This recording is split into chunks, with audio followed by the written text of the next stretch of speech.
How often did people sit down with Putin in the last 3 years? Like almost never? Well, if he has a tilt towards paranoia, and he is a Russian, so he might, then that's not such a good idea. And you don't know. And I would say that's one thing perhaps that Trump was good at, to sit down with people like Kim Jong-Un and perhaps with Putin, and to at least be there in the same room with them in some credible way. We have no idea how much international peace depends on those strange bonds of at least quasi-trust that are forged not as a consequence of the shared propositional beliefs, but just as a consequence of that recognition of common humanity. It isn't obvious at all to what degree you can get that in the deepest sense through when you eat with someone, communication. Eating with someone is probably one of the most primordial things that you can do. It is so profound that it's like it's beyond rational discussion. It precedes any political discussion you could have, which is why it's so traditional for heads of state to eat together, to have... You can at least see that they don't steal your food. Well, there were times, or kill you for it. There were times where that was like, especially if you're eating with a stranger, that was a crucial issue, especially if you were both actually hungry. So it was a real test of, well, it really is a real test of civilization to see if people can sit down and share a meal. When I speak to singles on my radio show, I'm just realizing it now because of this discussion.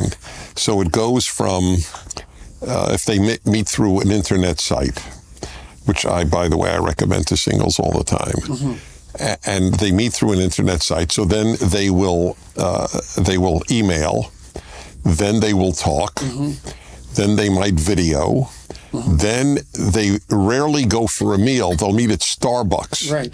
When it graduates to a meal, everybody knows this is a bit more serious. This is the beginning of something intimate. A meal. So it's a very interesting thing about the meal. Yeah. Well, it's a very embodied act, unlike the rest of those acts that can be mediated electronically. Well, Starbucks is embodied too, but it's not a meal. Right. It's a coffee. Right. You don't use your teeth on coffee.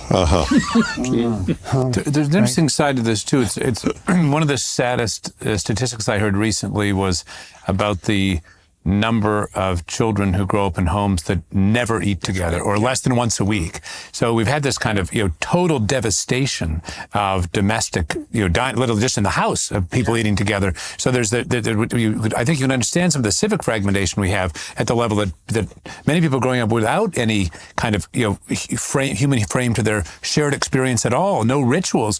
But it's very interesting. So there's in a certain sense in which eating with another person is, in a sense, inherently an other-focused ritual, but this is also explicitly so, right? Because it's we must hold a feast unto the Lord, and so it seems to me this is why things like the ritual side. We talked about college dinners, but also at home dinners. Why grace before meals is so important. It's an orientation of the whole activity towards that superordinate principle, which I would argue you can do damn well, even if maybe especially if you're an atheist. Perhaps you write your own prayer that is express gratitude. Well, and it does bring everybody's focal attention to what's trying to be... What's that? They won't do it. It's like when I advocate the Sabbath, so atheists call my show, we could have a night a week with our family every week. I said, of course you can, but you won't. Right. I do it because I actually believe God said, honor the Sabbath each week. That's the ultimate reason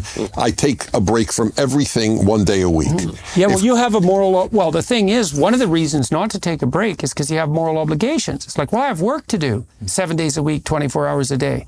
It's like, well, you need a moral obligation that's even more serious to get a serious person to take a break. But by the way, this food thing just occurred to me because I had thought about this, but I forgot about it until now.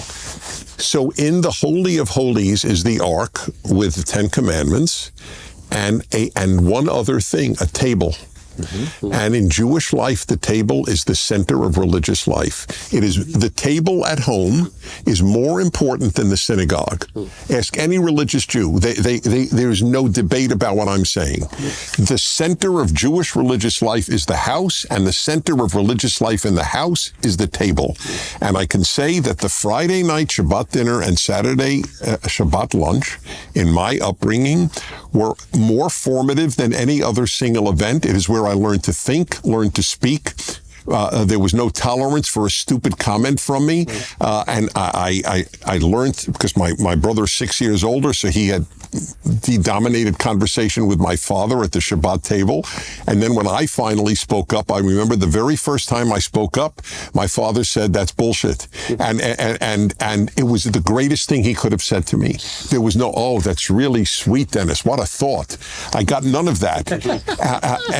And to this day, I have always asked when I speak, what would my father say? That is what you should ask when you speak. That's right. That's a prayer, man. You know, when I first came here, 68, picking up what Stephen says, that was shocked me more. There was no family dining table.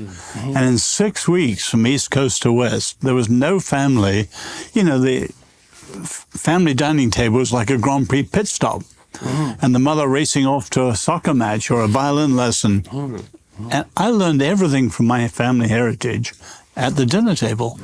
Well, so what you're saying, I think, the central incredibly important ritual in Christian religious practice is also a ceremonial feast, right? I mean, it's the delivery of the host is precisely that. I mean, it's primordial, but it's also a revolution in the history of religion, because sacrifice, the idea that feasting becomes sanctified. You've got sacrifice early on. You've got human sacrifice early on. You're not going to sort of eat sacrificial human victims. But sometimes they did. So there's a sort of there are cannibalistic moments, the threads there. But you do have this shift towards the kind of the vertical sanctifies the horizontal, as it were, the family and the community. And it's a sanctification of the body too, because there's nothing, in some sense, there's almost nothing more bodily than eating. Yeah. You want to bring that up to the highest place.